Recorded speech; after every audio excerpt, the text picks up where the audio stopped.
Essa foi a ideia da Constituição, pegando aquele passivo, aquele contingente imenso que estava ali, mas é claro que não dá para você isolar a realidade. A realidade foi cobrando seu preço. Foram se produzindo mudanças, imputando ao texto constitucional culpas que não eram dele na sua parte permanente, na sua parte dos dispositivos permanentes da Constituição. Foram sendo imputados ao texto permanente da Constituição problemas decorrentes das regras transitórias, que, eu volto a insistir, eram absolutamente naturais. Estava criado um problema social, estava ali um processo em que houve uma pressão social de movimentos muito forte, e não iriam os constituintes resolver aquelas situações criadas que não tinham sido por eles, de outra forma, senão colocar as pessoas como colocaram naquela situação universal. Nós temos aqui, podemos dizer isso com muita tranquilidade, porque no Senado nós temos uma situação que caracteriza e demonstra como esse tipo de solução era inevitável. Nós temos uma ação popular contra os servidores da gráfica do Senado, e correndo até hoje. Ela chegou a ter uma sentença alguns anos atrás, chegou a ameaçar todos os servidores de demissão. Nós conseguimos reverter o sindicato e agora voltou a estar na ordem do dia dos servidores da gráfica isso daí, e eu não tenho nenhuma expectativa de que vá um juiz reproduzir aquilo que fez a magistrada que cuidou desse caso, mandando todo mundo embora de supetão. Não é possível resolver esse problema dessa forma, não é desse jeito que alguém de bom senso resolveria. Portanto, na parte transitória, a verdade é que a Constituição não tinha outra alternativa, tinha que ter sido redigida e construída daquele jeito. Mas o que não se podia fazer, como se fez, foi acreditar aquilo que a Constituição fez de saudável, aquilo que a Constituição fez de sólido, a sua parte permanente, a culpa pelo que tinha acontecido no passado. A Constituição teve que pagar o preço do passado, e isso não podia ter sido imputado a ela.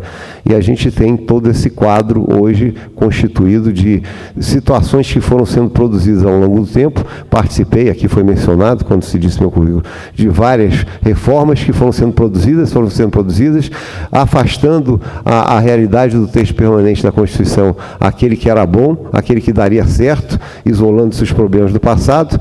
Foi sendo produzida cada vez mais alterações, e hoje a gente tem uma quase que inviabilidade de retorno àquilo que era realmente razoável no texto constitucional, que era a sua parte permanente. Se produziu uma situação de tal maneira confusa que as pessoas hoje, para saberem qual é o tempo que elas vão se aposentar, os servidores públicos, precisam saber talvez o mapa astral, a hora exata em que entraram no serviço público, qual era a configuração. Então, se produziu uma verdadeira desordem. Nós temos hoje, na administração pública, um regime previdenciário desordenado, um regime previdenciário absolutamente desorganizado, que ninguém sabe exatamente para onde vai e o que vai acontecer com ele, porque tantas são as regras e tantas são as normas transitórias que foram sendo produzidas ao longo dessas inúmeras reformas, inclusive a única que teve algum viés favorável aos servidores, que foi a PEC paralela aqui mencionada pelo senador Paulo Paim, resultado da sua luta heróica. Então, a gente tem um quadro hoje em que a gente não pode mais voltar à origem, não há mais como a gente ter ilusão de que nós vamos reproduzir o texto original da Carta. Mas também não é possível mais admitir e achar que é normal esse discurso de que quanto maior for a desordem, melhor estará o texto constitucional no que diz respeito à Seguridade Social dos servidores públicos. É preciso a gente pensar em alguma coisa que retome alguma lógica ao nosso regime previdenciário, porque o nosso regime previdenciário perdeu sua lógica, perdeu a sua essência, perdeu a sua natureza, perdeu o seu vínculo original e não se produziu nada em troca. O que aconteceu, e eu tenho dito muito, eu reproduzi recentemente no encontro do nosso Fórum de Atividades Exclusivas, é que nós aqui eu estou dizendo as entidades sindicais servidores, o movimento sindical de servidores, nós conseguimos barrar uma degeneração ainda maior no nosso regime previdenciário. Só que nós não conseguimos tomar e retomar alguma coisa que volte esse regime previdenciário a fazer algum sentido. E nós precisamos agora estabelecer essa lógica antes que sejamos aqui absorvidos e venhamos a naufragar de uma vez num contexto como esse, de uma reforma tributária que não deveria ter como meta e como alvo o regime previdenciário, o regime da Seguridade Social.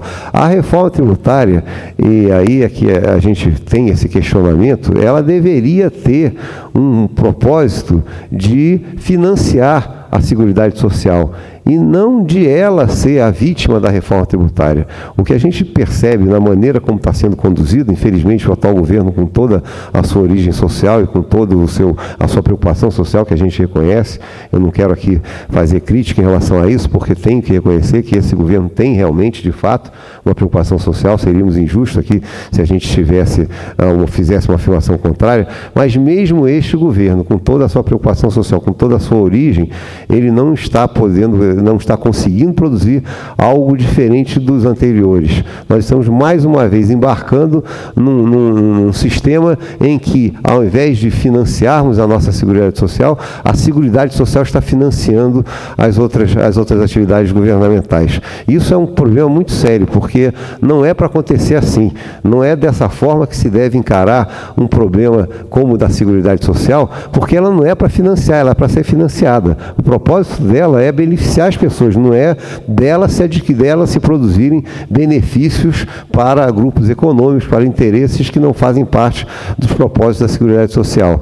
Isso é uma coisa que a gente precisa colocar muito claramente, porque se continuar ocorrendo, nós teremos na nossa seara dos servidores públicos uma desorganização cada vez maior, uma redução dos direitos cada vez maior, porque eu não tenho dúvida de que, embora a reforma tributária não tenha tido na sua origem essa preocupação, que ela vá se transferir e que ela vá se reportar na discussão que está sendo travada no Congresso para poder afetar mais ainda os nossos direitos previdenciários, e ela não vai resolver esse dilema que tem sido criado desde que a Constituição foi promulgada. A Constituição teve uma excelente ideia em instituir um sistema de amparo e de proteção social muito grande, chamado isso, que tem essa expressão, Seguridade Social, mas a partir de sua criação, ao invés de se pensar e de se imaginar em fontes de financiamento para esse sistema, se pensou que esse sistema é que deveria financiar as outras atividades do governo.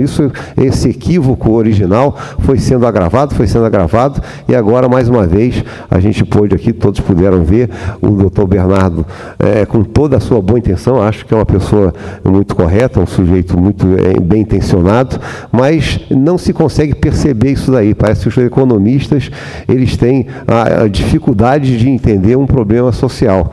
Essa coisa da diferença entre o econômico e o social, ela parece não flui bem na cabeça do economista. O economista acha que arrumando dinheiro, o dinheiro vai parar no lugar certo, porque ele foi arranjado. Uma vez produzido o dinheiro naturalmente vai se destinar àqueles que precisam dele.